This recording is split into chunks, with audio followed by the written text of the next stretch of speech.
Udenta has lamented to the fact that the President of the Federal Republic of Nigeria, Bola Ahmed Tinubu, is being insensitive to the plight of Nigerians. It is no longer news that hunger, starvation is ravaging the streets of Nigeria. What can we do? We just have to keep our heads up. The moment our head drops down, the heart drops down, the soul is lost. When all the indices, when I was speaking with the spokesperson of the president, and all the indices of the economy are in the red, it shows something that we are headed into a dangerous, except there is a drastic and dramatic movement in the right direction. But in your own view, do you think we are moving in the right direction anyways? The first thing I need to put out there robustly, with very deep passion, is to push back on what Bayo Onanuga, the spokesperson or the man of the president, said about with regard to the Guardian. We're in a studio. This is the fourth estate of the realm. The gatherings of protecting democracy begins somehow and begins here and ends here. Civic spaces, the political parties, labor unions, and so on anchor their vision of certain democratic practice in the media. The moment you topple that estate, the moment that gathering is lost, democracy begins to decompose. The Guardian, I read the piece. Misery, harsh policies driving Nigeria to desperate choices. It's not a call to arms for coup d'etat. It's a lamentation, a deeply felt lamentation about the state of the nation. Indeed, it's actually the government that is backsliding democracy in Nigeria. It's a threat to democracy because this government is legal, but the government may not be legitimate. People don't seem to understand the distinction. We fetishize constitutional frameworks and constitutional provision to say elections were held, results were declared, the court ruled, the final court is recorded in favor. That means it's a legal government produced by law. But it's not legitimate because if you do not, as you said, if everything is in the red and the people are hurting and angry and bitter and depressed and in sorrow, then you've lost the critical plank of legitimacy, the well-being of the people. If the society is racked by criminalities and violence and courtism and abductions and kidnappings and terrorism and banditry, you've lost the second plank, which is provision of security. So when you lose the security of the nation and the provision of the welfare of the people, you've lost legitimacy even when you are legal. So Guardian simply projected the sense of angst, the sense of ennui, the sense of desperation of the people of this country to say, they are hurting. And if care is not taken, they may look for self-help or make wrong choices or make wrong calls. It's a wake-up call, it's a call to arm. It doesn't require a robust rebuttal from the government. It is actually trying to kill an ant with a sledgehammer by threatening the media to abandon its positive moral force in society. So it doesn't look at the presidency is sensitive to the pains of the Nigerian people. It shows gross insensitivity. Not only gross insensitivity, it is more than gross insensitivity. It's a put down on the media. The moment the media is frightened, the Guardian editorial board will begin to now look at every piece of news and story to say, no, they will not be happy with this. The president has actually put us down on this one. Let us not go through this area. The Guardian are calling upon Guardian to remain stout-hearted, to remain vigilant in protecting democracy. Although the part of asking for a military takeover, they didn't ask. Or the military on the sideline waiting to take over might be far too far for those who had fought hard for our democracy. Every tendency even by your own statement grudgingly conceded that Guardian balance is to say, we don't like military takeover, we don't like coup d'etat, democracy is the best. But what is going on in the country is frightening. So that means wake up, smell the coffee, do what is right for the people, and there won't be any conversation about military taking over. Well, I mean, if the government is saying, look, it's going to be patient, we're working, we're trying to recover. Do you see that recovery really happening? If the indices are saying recovery is happening, if the GDP or the economy is seeing some growth in the last two quarters, but in the lives of the question would be, is it trickling down? When you pressed him, I watched intently. Apart from foodstuff, staple food items, what are the areas do you find these positive signs of recovery? Dr. Raymond Kuti, the president of Guild of Medical Editors, said what? The medical directors, 50% of private clinics and hospitals have shut down. But check me later on this. Have shut down because they do not have patients anymore and they cannot maintain the running costs of things. If 50% of private clinics and hospitals have shut down because they can no longer provide services, they can no longer buy, bandages, adhesive tapes, syringes, other stock, medical stock and so on, laboratory equipment, laboratory materials. 2, independent marketers are out there screaming loudly that 10,000 retail outlets on the verge of collapse because of lack of patronage. The last time around, only 4 million liters of fuel were consumed in a month. Last year, same time, 16 million. Nigerians don't drink fuel. They don't cook with it. People have parked their vehicles at home. People sleep at night without any fuel because there's no light and there's no money to buy fuel. Small businesses have collapsed because they can't even buy fuel to power their garri grinding machine and so on. So if 10,000 outlets are going to shut down, from 60 million liters of fuel consumption per month to 4 million, that is a massive indicator you're looking at. You're not looking at any shambolic economic statistics that were 1% increase or 0.5% increase and so on and so forth. Look at drugs. I have comorbidities. That means I need to buy drugs every day to maintain my system. Some have moved from 2,000 to 30,000, 5,000 to 25,000 across board. People have abandoned those areas. Can we give the government a chance for a moment when the government says, look, and there are those who said before the election, whoever becomes the president or whichever political party gets into office is going to find it difficult to run this country because things were already as terrible as they were. For a moment, can we give this government a benefit of the doubt that somehow, when they say that we're going to experience an initial pain, and it's just over a year since they got into office, do you see the possibility that there are signs that this government is moving in the right path, and that light at the end of the tunnel is in sight? Let me shock you by something I've reflected upon when you placed the call and made a call. We should have this conversation. Sure, it is troubling to say the least. The bigger question of legitimacy lies with the composition of the governance infrastructure. Are you aware that 4 ministers represent Ogun State and 5 ministers represent the Southeast Zone? Almost a third of the country's population have 5 ministers, and 1 state of the Federation has 4 ministers. Shehu, are you aware that legitimacy is inclusive democracy and inclusive government, without which this question you raised can never be answered on the positive? I have restrained myself on this matter, but it's no longer time to achieve that sense of restraint. 4 key dimensions or spheres of governance. Criminal justice system, headed by the president, has under him the IGP, under him the Attorney General, has under him the DSS, has under him the chairman EFCC, all from one geopolitical basket of this country. Not because there's a consensus of elements within that basket, but a narrow, insular, almost primitive, chauvinistic manipulation of power to capture the criminal justice system. 2, the infrastructure of economic governance. Outside of the president, the minister, coordinating minister for the economy and finance minister, the CBN governor, the digital economy minister, the blue economy minister, the FIRS, the customs, the immigration. The list goes on. Under one geopolitical zone. 3, if you look at the security apparatus or the apparatuses of state, the army, there, immigration, customs. We mentioned the police earlier, in one geopolitical zone. Inside the villa, which should be testament to the inclusive nature of a democracy. Buhari government was blamed for that. This is beyond even what Buhari attempted to do. So this is shocking.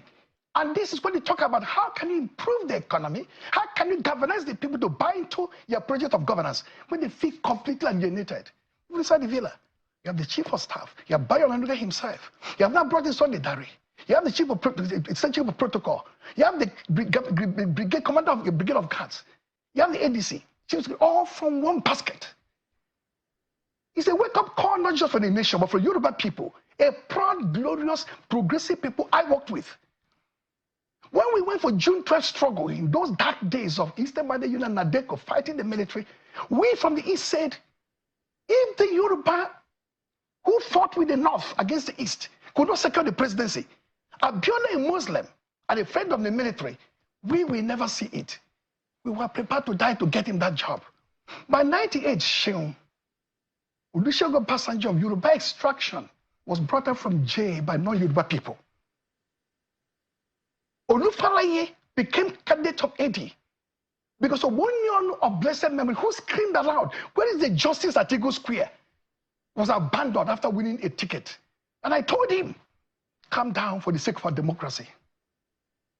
3 parties feeded 2 candidates, Olusegun Obasanjo and Olufalaye. It has never happened in our history to placate and pacify that. The latest Chukwemeke Zife, who have beaten Falaye at AD final convention with 70% of the vote, I asked Chukwemeke Zife to raise his hand for the sake of equity and inclusion. That I have Ogun State producing 4 ministers, and the entire Southeast 5 ministers. How do you expect them to buy into a vision of governance? How do you expect them to answer the question you're posing to me? Because when, as you put it to Bayo, you do shege to people, they have the way of doing shege to you. Right. So it is important we, as patriots who love this country, who believe in inclusion, even the president himself, his journey to the governorship in 1999 was paved by compassion and benevolence. Prof, and today we find the difficulty of this government to balance its vision in a progressive, inclusive manner that everybody in this country will feel we have something at stake. We're implicated in his mode of governance. That means if the economy is sliding, we'll fight for it. Prof, from what you established tonight, we are in some kind of a dire situation, a quagmire. How do we navigate from here? What should we be doing right now? If you were the president, what would you do? You asked that question to, his spokesperson, to spokesman Bayo. We thought this transformation will go far, the restructuring, the reformation of the apparatus of governance. Maybe half of the cabinet sacked, deposited. We don't know some of them. We don't know what they're doing. Maybe this kind of conversation will be a wake-up call, but far more vigorous retooling of the entire infrastructure of governance is required if it is possible. You saw the... You have once suggested a roundtable I did that. You saw the patriots, of eminent Nigerians. You saw the cordiality we exchanged before he stepped out. That means we are patriots. We don't hate the country. We don't hate the system. We don't dislike the president. But we see that things on dire street, we're not in a dire street situation. The first you do is allow democracy to breathe. It doesn't look as if it has to do with the economy, but it ties up to the economy. I said it can't overcome the political state. It cannot ignore the political class. You need this kind of large conversation, a summit of leaders of this country. You have to allow Labour to breathe. You agree with me that since the Labour president has been, from pillar to post, Labour seems to have scaled down his voice. Allow civic space to breathe through. And most crucial, allow the parties to breathe. Multi-party democracy is the foundation of true democracy. That is why the chairman of the PDP Governors Forum, the governor of Bauchi, Bala Mohammed, issued a statement, had an interview with Daily Trust. It's a must read for people to say, we have to fight with a net to rescue the party, because if we don't rescue the PDP as the standard bearer of opposition politics, democracy will be lost in 2027. That means we must make sure that the Wesleyans in the system, those who want to put the party down and turn the country into a one-party state, fail. Because the moment you lose multi-party democratic conversation or dialogue or contestation of ideas and visions of governance, the moment Labour is crippled and civil space is dissolved, or you find again that the media is frightened, there's no amount of retooling or restructuring of the apparatus of governance that will save the day. That is high thinking, critical thinking. I can stay here and say, at the level of, my new day-to-day policy formulations, do this, do that. You know, look at the forest system. This is the way we can retool it. Look at the regime of a slave subsidy removal and price increase. Bring it down. All those things are nice things to say. But broad fundamentals. So we still can salvage the situation. We can't if these things are done. But if they're not done, Prof, the country is in a very, very bad shape. There are those who will say maybe the Southeast voted in the way they voted, and that's what they're getting. Why they didn't? Political participation is, or political involvement is Maybe 2027, almost 30% of this population of the country is Southeast, scattered all over the country, not only the Southeast. They have their voters card to wave around. This time maybe with much more concerted energy, coherence, and direct intentionality to say, this is what we're going to do in a heavier form. If you do shake it to us today, 2027, we'll do shake it back to you. So you think maybe this is a backlash of the fact that maybe the Southeast did not vote this party? Well, I'm not in the mind of the president and his team to fathom out why a state. We have 4 ministers. But can you, an entire zone, 5 ministers. Can you politically fight for what you did not give? Let me tell you how you do. What you do? What you do is that you find out why you didn't get the vote. You lure them. You persuade them. You actually give them more. To say, next time around... But appointment of a Bianca Ojukwu, what does it mean? Oh, she's eminently qualified and she had to do her job as a minister in Abuja here. The wife of an icon. That is different from the conversation in the Southeast. She is here qualified, immediately qualified to do her job. The moment that job is transported back home in the East will determine the fate of that government she's serving. Professor Udenta is a founding national secretary of the Alliance for Democracy. I present myself before the 3 Musketeers. So it's my pleasure for you to have me this morning. Thank you, Prof. Well, we keep hearing, voices, concerned Nigerians saying that the country is facing a lot of hardship and that the government must do something about this. Well, the government says it is offering hope. Renewed hope initiatives, palliatives, even ministers have now been given 1,200 bags of rice to go and distribute. But some people say, no, it is not enough. They are even threatening to go on strike on October 1. They call it #Fearless in October. Well, Prof, what's your own assessment of the state of the nation at this moment? Are the people asking for too much? And what's your assessment of government's promise and effort in the direction of addressing the people's concerns? I will start from a very symbolic picture, iconic picture that came out some days ago. 3 generals, 3 heads of state, former heads of state, General Olusegun Obasanjo, let me leave chief out of it for now, General Ibrahim Babangida, and General Salami Abubakar, who transitioned this country from the last phase of military despotism to civilian governance, which we're still witnessing, took a picture that was very iconic. And for the first time in a number of years, the nation saw IBB, as he's fondly called, standing erect, ramrod. He's been on limited mobility for some time, pictures don't lie, on wheelchair, but they saw him standing. And standing, firmly with his colleagues, former heads of state and former generals. A few days after that, General T.Y. Danjuma, Chief of Army Staff 50-odd years ago, and the First Minister of Defense, 1999, issued a direct warning to the military hierarchy and said, time to sit up and confront and vanquish terrorism and banditry. No time, no more time for excuses. No more excuses should be tolerated. A day or so after, General Salami Abubakar, the last former head of state, not known for weighing in so much on the Nigerian condition, came out with a very evocative statement. The land is hurting and the people are bitter and hungry. He made it very clear. 1, there is no money in people's pocket. School fees have skyrocketed. Fuel scarcity and high price of even the product itself. Transportation costs beyond the reach of the people. In essence, the government should have its ears wide open and listening. He ended his statement with some sort of a nuance. 1, the people, even when they protest, should protest within the bounds of the law, peaceful, constitutional, and safely, and not resort to violence. But most crucially, that the government must permit dissent. even if it is 1st October or beyond, when people want to pour out in the streets in thousands of millions across the country, expressing their discontentment and angst about the state of the nation. The historical context is very ominous.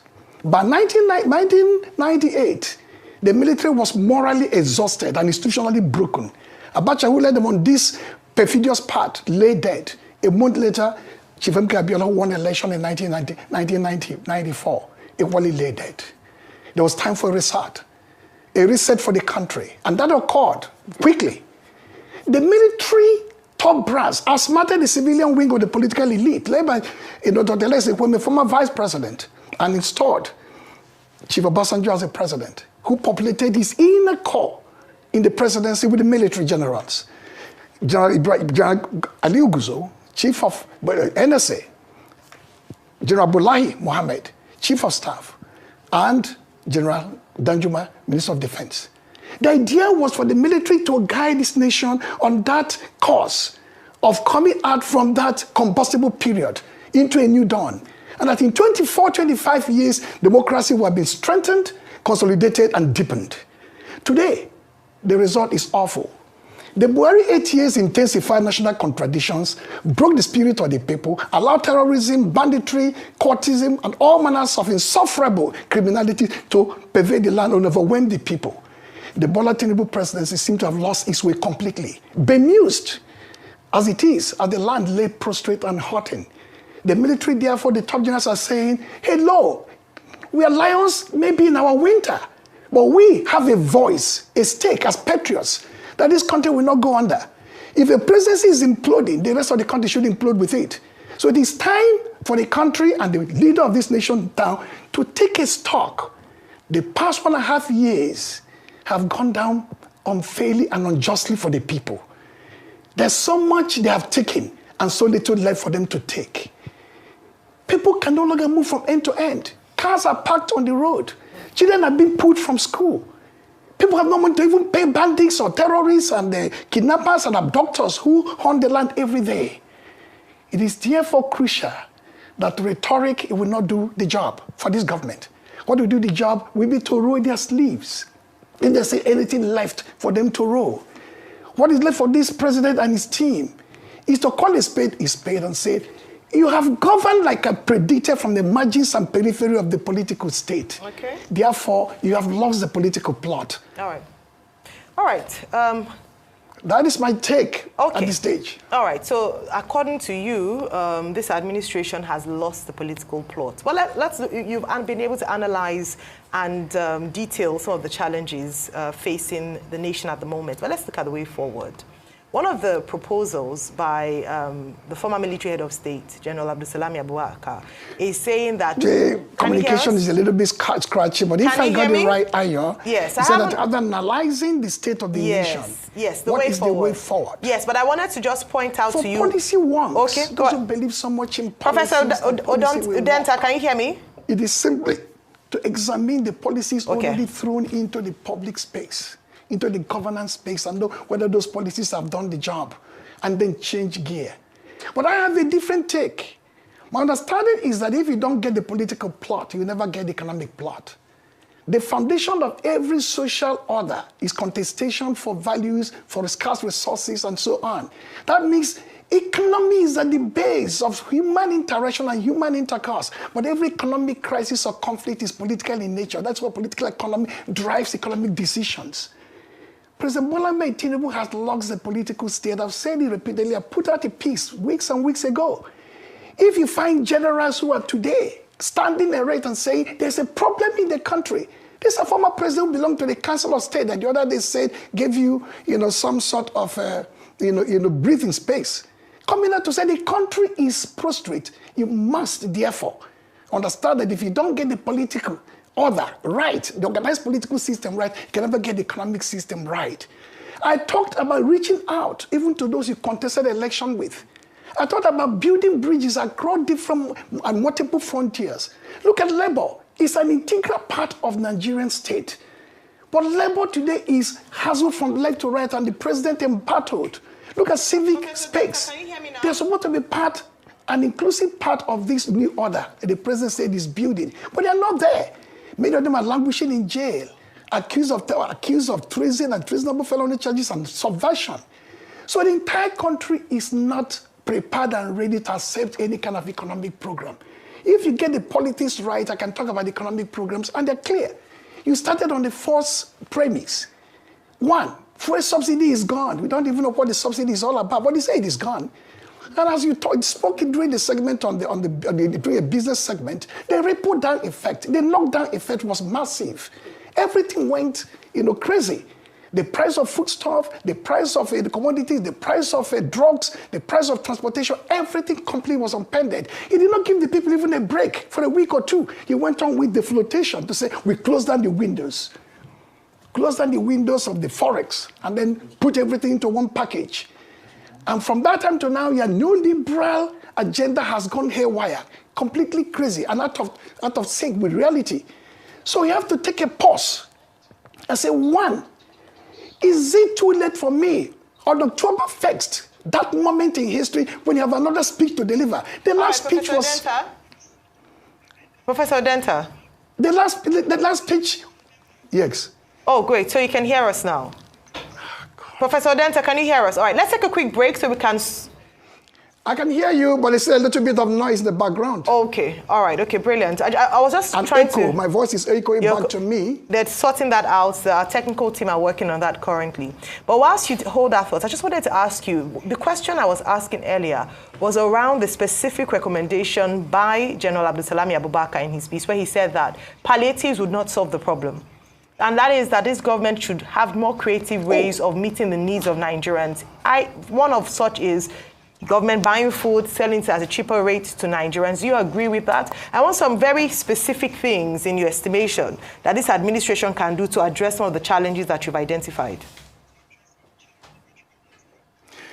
On a different show, long before General Abdulsalami Abubakar spoke, I said that palliative is even insulting. It's not even whether palliative will work or not. It's even an insult to Nigerians to speak about palliatives in a country with plenty, and a country that is people are productive, and people are giving their all to the system and talking about palliatives. You don't even know what these palliatives are in terms of measurable, metrics of actually how many palliatives, who are going to distribute it. You don't even have a comprehensive, texted, verifiable, authentic social register to say who are the households benefiting from the palliatives, who are the millions of people, who are going to line up and then collect loaves of bread and the tin and possibly cups of rice and beans and gari and so on. That is sheer humiliation and sheer dehumanization.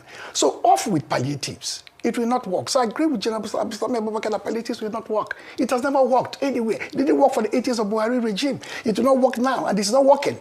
Secondly, if you want to solve the problem as quickly as possible, the first thing you have to do, like Abdulsalami Abubakar pointed out, is how do you, as a government, as a president, and as a team, find out using the ministries and agencies and institutions available to you in which you are in charge to say, where is it hurting the people most? Taxation. People believe that even for subsidy removal is taxation. People believe that the many taxations in the electronic mode of transmitting money and so on. People believe that the taxation on the power sector is massive. People believe that VAT should even be brought down. So when the people are overtaxed, the little they earn will not even be enough for them to survive by the day. So the multiple taxation frontiers must be closed down and managed in such a way that the people have breathing space, so that whatever little money they have will be meaningful to them. Secondly is fuel supply and the price in itself. The unfortunate thing is that having priced labor is to such a degree that the president of labor is even being accused of treason and treasonable felony. Labor issued a statement about the latest increase in the prices of petroleum products and said the president betrayed labor. But beyond that, nothing has happened. You need to remove the last increase because there's no justification for it. If you do that, possibly the price of transportation will come down, the price of foodstuff may come down a little bit. The list can go on and on. But for me, the president has tried to throw in as many policies as possible into the system. These policies are not working and they will never work.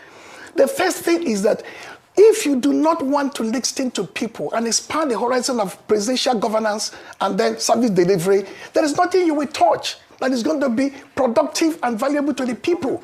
That is actually the crisis we have today. Okay. Prof, good to see you. I have been reading a book. It's a pleasure. I want everybody to go get that book. Very incisive book by Dr. Yemi Ogunbiyi, Encounter with World Leaders, and a very apt interview he had in the 80s with Walemo, Julius Nyerere, where he was talking about the IMF. Yes, Walemo.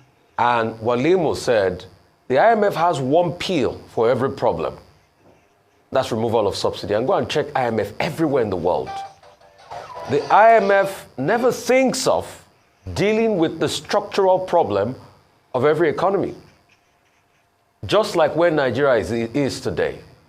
Nigeria has a hitherto deficient economic structure that produces nothing, but the IMF had the temerity to tell a country that produces nothing to float its currency and leave it against market forces. And you know that if you don't produce, there is no way your currency can self-regulate itself. It's just like leading a lamb to the guillotine and unleashing the guillotine and expecting the lamb not to die. Today we've gone from 600-700 naira to over 1,000 naira as we speak. The second point is the removal of subsidy, which is key, petrol subsidy, because petrol affects every area. The corruption that goes on, the Ngwogwongwo dance that is now happening between Dangote and NNPC. These two cardinal problems are the major cause of the depressive state of the Nigerian economy. How can we tell President Tinubu, please reverse, you are killing the people? Because the damage is made now will take many years to fix. I hear we need to go on a break. Okay, after your answer, we go on that break. Okay, the summary is brilliantly put across. First and foremost, you can only tell a man who wants to listen to you. For the past 15 months, it is clear to everybody who cares to understand that this president and his team are listening to nobody but to themselves. And when you listen to yourself, you belong to what is called a mutual admiration club. You think that what you're doing is so fantastic, but the rest of the world, you're completely disconnected, cut loose from them and their reality. So I don't know what is going to happen for him to listen. Apparently, he has not listened the first day he turned out the removal of subsidy. He has not listened the day he was in China when he talked about, I heard there's a news floating around that the price of products, petroleum products, has even increased so casually. He's not listening because he put out a speech when people are protesting that is insufferably deficient in proclamations, in directives, and some clear guidance of what to do. You talked about the IMF. The journey started precisely 1986 or 1987, the Structural Adjustment Program. That's an IMF pill. The new liberal mandate is actually to decapitate the social order of the state. The responsibility of the state to protect citizens. They want the state to retreat. And as you said, an economy that is not productive, you then want to do what? Overcharge that economy in ways and manner it cannot withstand it. Everywhere in the world, from the 70s and 80s, look at 1980, when we had the Olympic Games boycotted by US against Russia. What happened? America had to pay billions to their farmers in order to burn the products they produced but could not sell. Today, farmers are protected. Today, you have a lot of tariffs across the Western world against China, against other nations, to protect vulnerable groups. In a sense, therefore, if you want to apply the neoliberal mechanism of managing the economy, it will not work. It's not worked anywhere. It's not going to work in Nigeria. It is actually will bring disaster, as already we are witnessing the disaster on multiple fronts. In terms of human empowerment, in terms of dividends to democracy. Professor Udenta, founding National Secretary of Alliance for Democracy and a distinguished fellow, Abuja School of Social and Political Thought. Professor Udenta, well, I've listened carefully to you, but I will try to rephrase the question I asked you the other time in another way. You and President Tinubu used to be allies, Alliance for Democracy, progressive politics, and all that. Now you are there in Abuja with him, a fellow of the Abuja School of Social and Political Thought. Have you sought, an opportunity to meet with the president and to share some of these ideas with him? Or are you one of those persons saying, oh, we don't have access to the president, we know him, so we go on television and criticize him? Because these are ideas you can share more, one-on-one, or through the instrumentality of the Abuja School of Social and Political Thought. Now, your question is very important. Dr. Ruben, you've been in this system for long. People perceive you as a media man, but they're beyond the media man. You're an academic, you're a scholar. And a week or so back, you were pressed so much that you said, this government may be giving a bad name to a proud nation called the Yoruba people, if I'm quoting you right. That the former president is already in the Daura, bellowing with laughter, that the people manage the economy very well, such a resounding history of managing economic systems, have fallen flat on their face. Because this country is imploding in all directions. You have a little bit of assets like myself, but I don't know whether you exploit that assets too, and then see where that gets you. They run like a camp for Yoruba land. Issued an open letter to the president, timely warning, almost as if you don't speak for the Yoruba people. You and your team in Abuja, we don't know what you're doing. You're giving everybody a bad name. Look at Festus Adeda, you're a brilliant columnist. He said, this president and his team here, we don't know what they represent and who they represent. Alliance for Democracy was a carefully constructed, pro-democracy front with some civic intent in getting this country going with the death of Abacha and Abiola and the formation of a new political order. That mission was accomplished at the initial stage, but ultimately was consumed by contradictions generated from within. That Alliance for Democracy is not APC that was formulated by President Bola Tinubu and former President Buhari 2012, 2013 with the rest of others. This one is an SPV, it's a special purpose vehicle. There's no ideological clarity. There's no moral drive or moral imperative. There's no political philosophy underpinning its mode of governance. That is why you find under Buhari an intensification of national contradictions, economic, social, security. And under the Tinubu presidency, the heightening of those even intensified contradictions. Where do we begin? And I talked last time about contamination of the political system. From AD to AC to ACN to APC, there's a loosening of that moral fiber in terms of the way politics is played. There's a weakening of even administrative organism of a party. Today, you don't have APC as a party. You don't have APC as an assemblage of somebody in the Senate, a Senate president, who said, I will do the bidding of the president, whether it is good or bad, whether it is right or wrong. You find the other half of the National Assembly almost non-existent. You find the ministers are afraid to even speak out and even defend the system. Now, the other type of change that will occur, I've said it in several frontiers too, is you see a leader in the past who may be prepared to listen, who may be prepared to engage in contestation of ideas, who may be prepared to say, I may be wrong here, lead me this way, give me a position paper on this, 20-something odd years. And you can find a leader who say, today I know it all.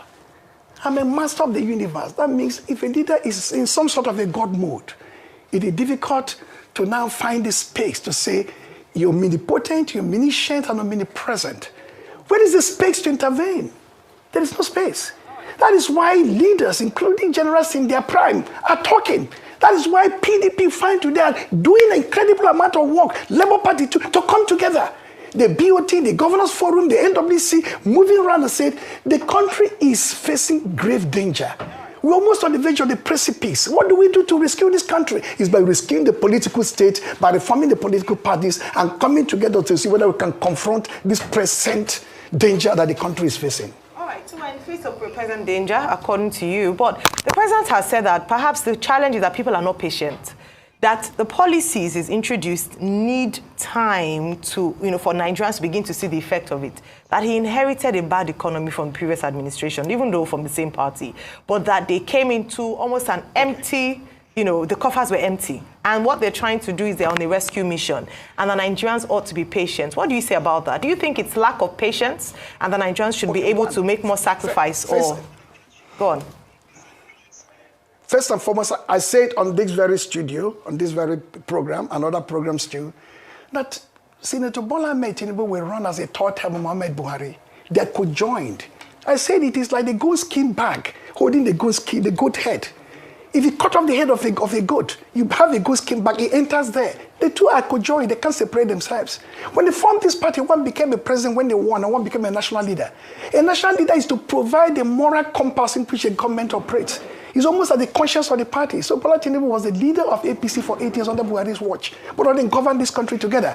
They are doing this separation because of the way the system has completely unraveled under their watch. They say, oh, it is not us, it is the Mohamed Buhari. No, you're all part and parcel of that APC that took power in 2015. That's number one. Let it be on record. Don't separate this regime, this current one from the previous one. It's not going to work empirically. Secondly, is that we have a saying in my place, that we take eye, use your eye, speak it in Nigerian English, to know the corn where ripe. You don't need to pinch it. A policy that will work in a month or two. It doesn't take a gestation period of a year or 2 or 3 to work. And again, the political environment with this contestation framework will even not permit you to have all the time in the world. Let me let out a secret. In the past, you used to have presidential primaries conducted around December before the next election, meaning you have less than 2-3 months to now do the campaign and the whole election. Now, as the case may be, from the experience of 2022, you have the primaries between May and June 2026. That means people want to contest for the presidency who have thrown their hat in the ring by December 2025. That's almost just a year down the line. This president, therefore, has only 1 year to govern effectively. So what time does it want people to now have? If you make a mistake, climb down from your high horse, this comment as a team, and tell the world on October 3rd that we made a mistake for the past 16, 17 months. It is now time for course correction.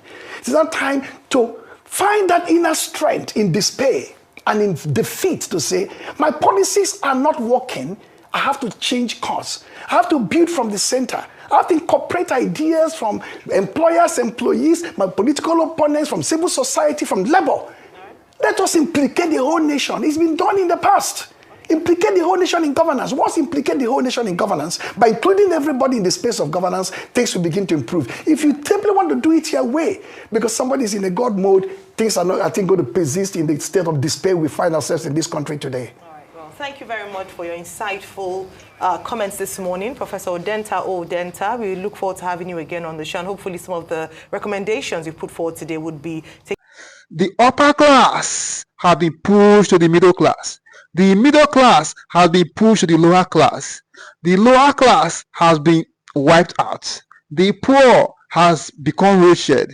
Hunger is now a thing of normalcy in several households across the nation. This is no doubt the reason why Udenta is lamenting that the president is being insensitive to the plight of the Nigerian people. It is no longer news that they impose World Bank policies. Policies sold to Nigerian government to implement by World Bank is turning the nation upside down. Just recently, World Bank, they are doing everything possible to shift the blame from them and now telling Nigerians to hold their government responsible for any actions they see. World Bank has begun to get the feelers that Nigerians are calling them out for being responsible for the pains they are currently undergoing in the hand of Tinubu. In that, their recommended policies that is being implemented by this government is responsible for the inflation of pain, igniting of inflation, pushing Nigerians into extreme poverty. Hence, they are not trying to distance themselves from the affairs of the federal government.